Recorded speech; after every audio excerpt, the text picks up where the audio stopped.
सदी का सूरज निकलेगा और बाबा की संतानें इस देश की हुक्मरान होंगी। परंतु आज वो सपना चकनाचूर हो गया है। या अभी कुछ बची है आस, कोई जान बची है सपने में? हाँ या ना?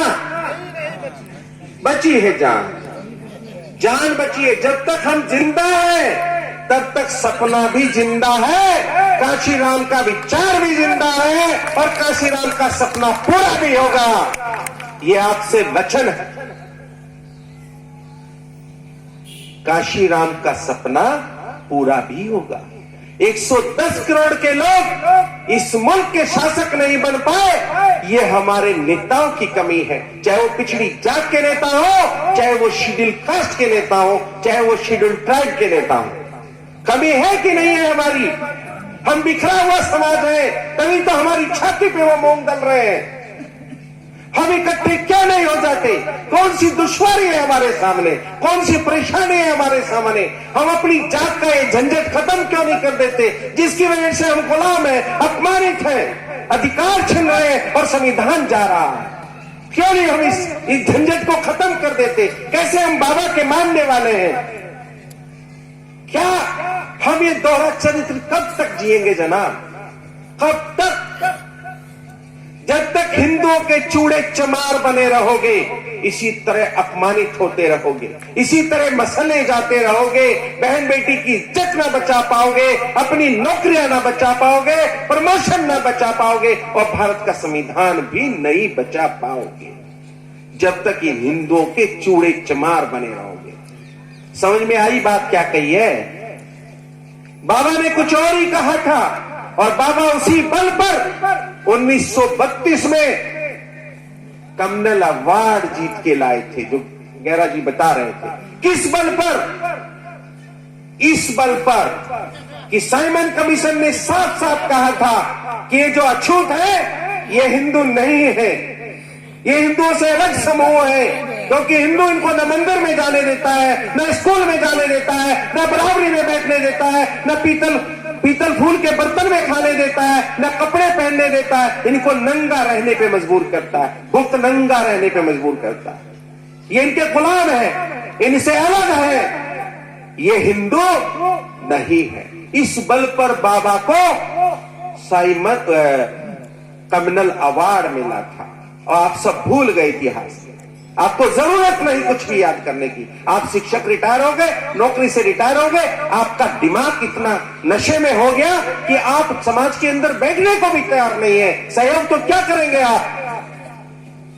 इतने मगरूर हो गए ये चूड़े चमार, इतने मगरूर हो गए पिछड़ी जात के लोग, समझ नहीं कर रहे हैं। 40 साल तक पिछड़े इस मुल्क में अपने अधिकारों के लिए तड़पते रहे, जो सन 1992 में इनको मिला करके, क्या आरक्षण का अधिकार जो शेड्यूल कास्ट के लोगों को 1935 से मिल रहा था, पूना पैक्ट के बदले से मिल रहा था, 1935 से मिल रहा था। ना इतिहास पढ़ेंगे, ना इतिहास बताएंगे, ना समझेंगे। जो समझ में आ रहा है कि ब्राह्मणों की बराबरी करो, ब्राह्मणों जैसा मकान बनाओ, ब्राह्मणों जैसी गाड़ी खरीदो, ब्राह्मणों की तरह रहो, तुम ब्राह्मण नहीं हो जाओगे।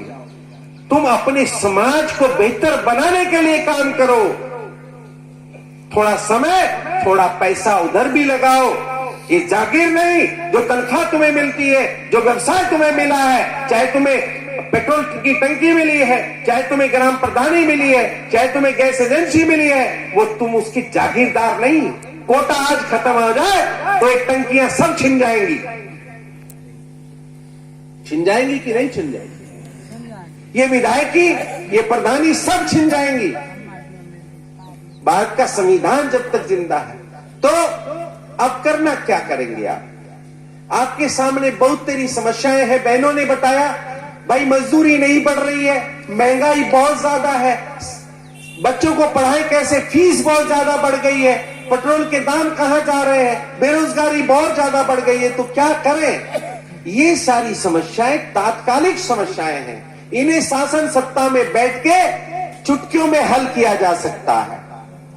ये जो मोदी जी है ये जो पिछड़ी जात का अपने आप को बताता है, यही पिछड़ों को सबसे ज्यादा नुकसान पहुंचा रहा है, यही अछूतों को सबसे ज्यादा नुकसान पहुंचा रहा है। जो पिछड़ी जाति का अपने आप को कहता है, वही पिछड़ों के आरक्षण को खत्म कर रहा है। एक कौम और है हमारे साथ, हमारे ही जैसी पीड़ित कौम, जो कभी 1000 साल तक इस देश के शासक रहे।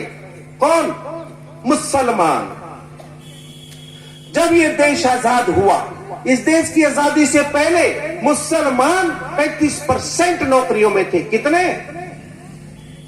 पिछड़े 2% नौकरियों में थे और शेड्यूल कास्ट के लोग 4% नौकरियों में आ पाए थे। संविधान आरक्षण लागू होने के बाद पिछड़ों का प्रतिशत बहुत कम था, थे ही नहीं, लगभग नगण्य। आज ये हालत है कि मुसलमान जिनकी आबादी मुल्क में लगभग 18 से 19 या 20% है, आज उनका नौकरियों में प्रतिशत मात्र 1.5% है। कितना? और ये अगले 10 साल में 0 हो जाएगा। अगर सच्चर कमेटी की रिपोर्ट लागू नहीं की गई तो मुसलमानों की नौकरियां 10 साल के अंदर 0 हो जाएंगी, साथ के साथ आपकी भी 0 हो जाएंगी और पिछड़ों की भी 0 हो जाएंगी अगले 20 साल में। क्योंकि जो ये मास्टर अभी लगा है, ये 20 साल रिटायर नहीं होगा। जब ये रिटायर होगा तो जिस दिन ये रिटायर होगा उस दिन मुझसे बात करना, अगर मैं जीवित रहा। उस दिन दलितों, पिछड़ों और मुसलमानों का नौकरियों में प्रतिशत बराबर हो जाएगा। और वो कितना होगा? 0। क्यों जी? क्या आप लोग यही चाहते हैं? क्या मुसलमानों को उसका हक नहीं मिलना चाहिए?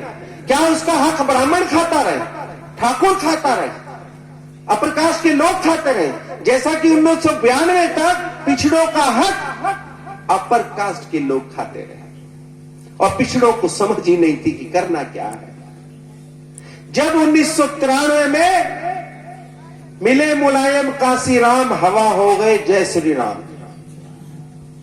ऐसा हो गया था ना जी? सच में ऐसा हो गया था। हिंदू हृदय सम्राट फेल हो गए थे। कौन? जिसने मस्जिद गिरवाई थी। कौन था वो? फेल हो गए थे। सोच रहे थे मस्जिद गिरा दी, अब तो हम पूरे भारत पे राज कर लेंगे। ये यूपी को ना बचा पाए। क्यों? क्योंकि मिले मुलायम काशी